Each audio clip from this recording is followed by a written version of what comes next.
Hello everyone, and today I'm going to talk about one of the most underrated and one of my favorite Marvel characters ever, Richard Rider, also known as the man called Nova.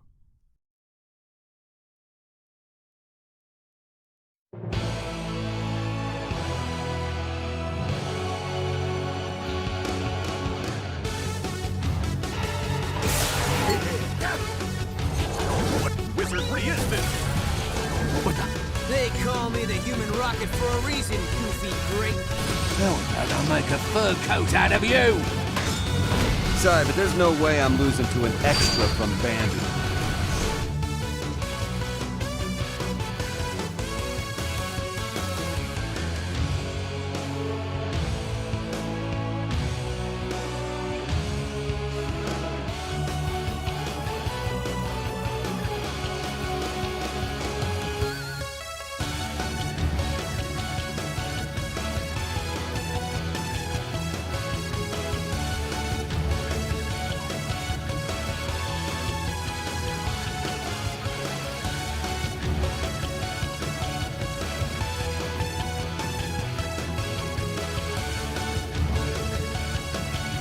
I'll tell the other Guardians of the Galaxy you put up a good fight.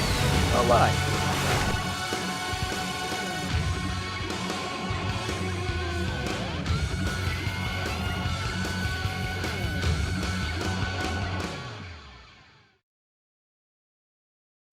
Now, before I get into Nova, I'm going to give some backstory into what the Nova Corps are.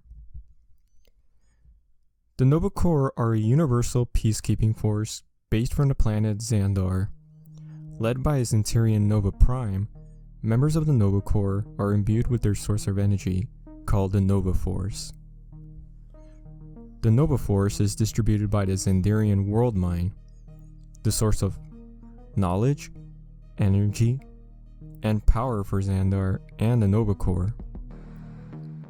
The World Mine is also a collective artificial sentience that serves to govern and maintain all of Xandarian culture, from its arts, sciences, history, technology, and philosophy, stored into its memory banks.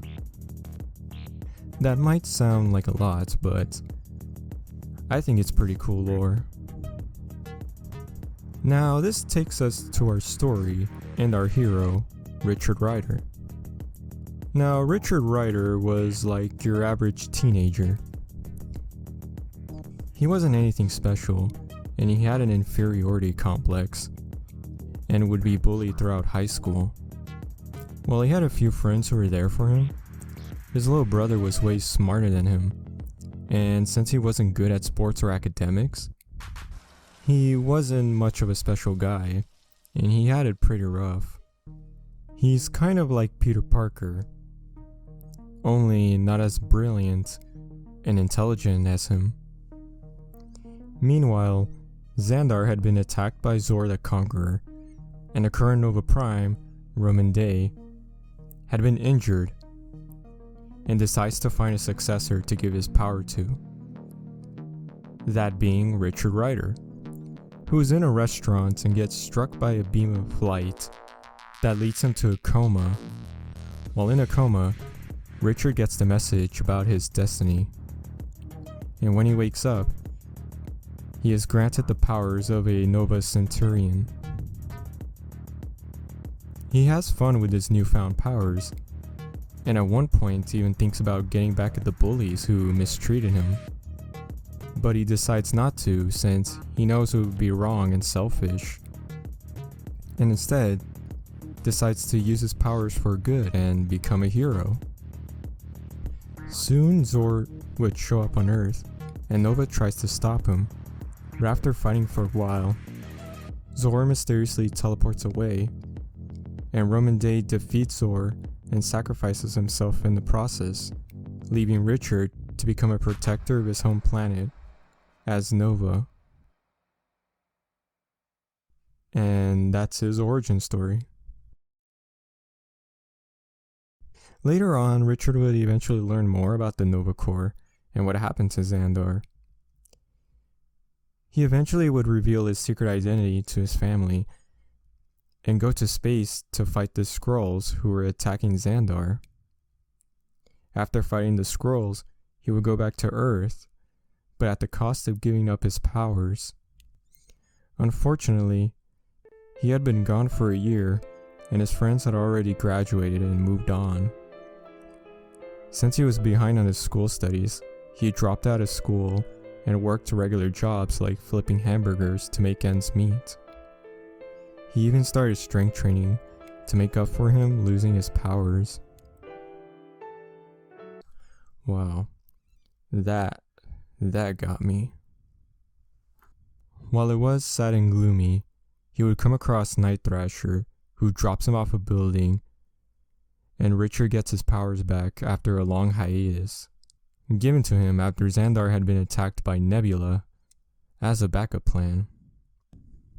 He would then join the New Warriors for a while, and bond with other C-list heroes. While Richard did go through tough times, one of the biggest events to happen to him was the Annihilation Wave, led by Annihilus from the Negative Zone.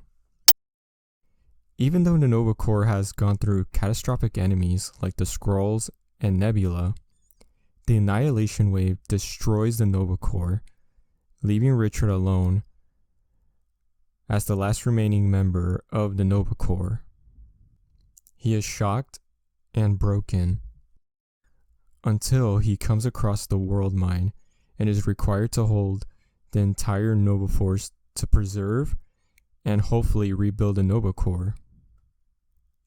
And with that, he became the new Nova Prime and would lead a team called the United Front along with Peter Quill, aka Star-Lord, to stop the Annihilation Wave and defeat Annihilus. After that, he would move on to his mission to rebuild the Nova Corps and become one of the most important members of the Nova Corps and also one of its greatest leaders. Since Richard has the powers of the Nova Force and is a cosmic level hero, he could be considered as pretty powerful. The Nova Force grants him strength, durability, flight speed that is up to warp velocity, and energy generation like energy blast and gravimetric pulses, and is also able to create hyperspatial Stargate portals. He also has a world mine that he can access for its Xandarian knowledge. His suit has self-repairing capability and accelerated self-healing. Since he has been trained by the Nova Corps, Night Thrasher, and Drax, he's a capable fighter and combatant. Because of his experience in the Xandar Skrull War and the Annihilation Wave, and also being the Nova Prime, he has experience in military combat and strategy. He has also gone up against strong figures like Thor and the Silver Surfer, and on occasions has taken the guts out of Annihilus and lobotomized Ego the Living Planet. So yeah, he is no joke. Throughout his whole life, Richard went from a weak teenager to a strong leader. Back then, he did not have much confidence in himself, and he would at times be cocky and reckless.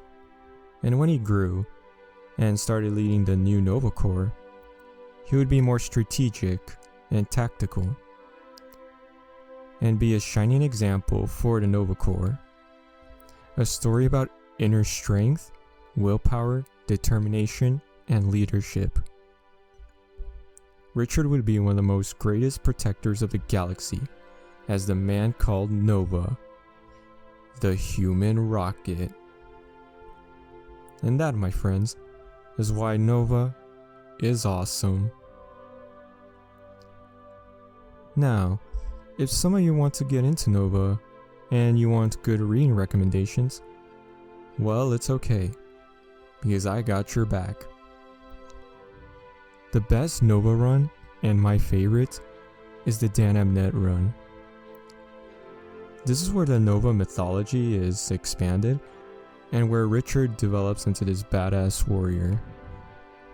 The storytelling from the writing and the art is really good, and it is one of my favorite Marvel comics. Although, keep in mind that this ties into other events like Annihilation, Annihilation Conquest, and the Thanos Imperative. There's also the original run, which is fine, and it's good to start where it all began. Although, keep in mind that this comic is a product of its time. Since it came out in the 70s, the writing is a bit different in pace and structure compared to modern comics, and can get hard to get through for some people. It is only 25 issues, and it focuses on Nova's teenage years.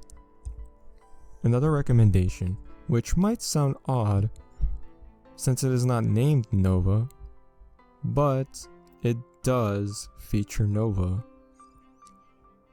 And it is the New Warriors series from the 1990s. This is a good series which has Nova as a team player and establishes his bond with the members of the New Warriors and lets him grow after the first Nova series. If you want, you can read the original Nova series and the New Warriors series to get some of the little references in the DynamNet run. Although it is not required, and you can still enjoy the DynamNet series without reading the original and New Warriors series. Okay, now, that'll be it. Thanks for getting this far, and what do you think of Nova? I think he's one of the most underrated Marvel heroes who deserves more attention, especially with the potential and interesting lore that he has. One cool thing that I like, and some people might have already noticed, is the fact that Nova has some similarities to Green Lantern. And I could see the connection. The fact that it has everything that I love about Green Lantern, while also being Marvel's own spin on it, just makes it even more cooler. Anyway, thanks for watching, and with that, see you later.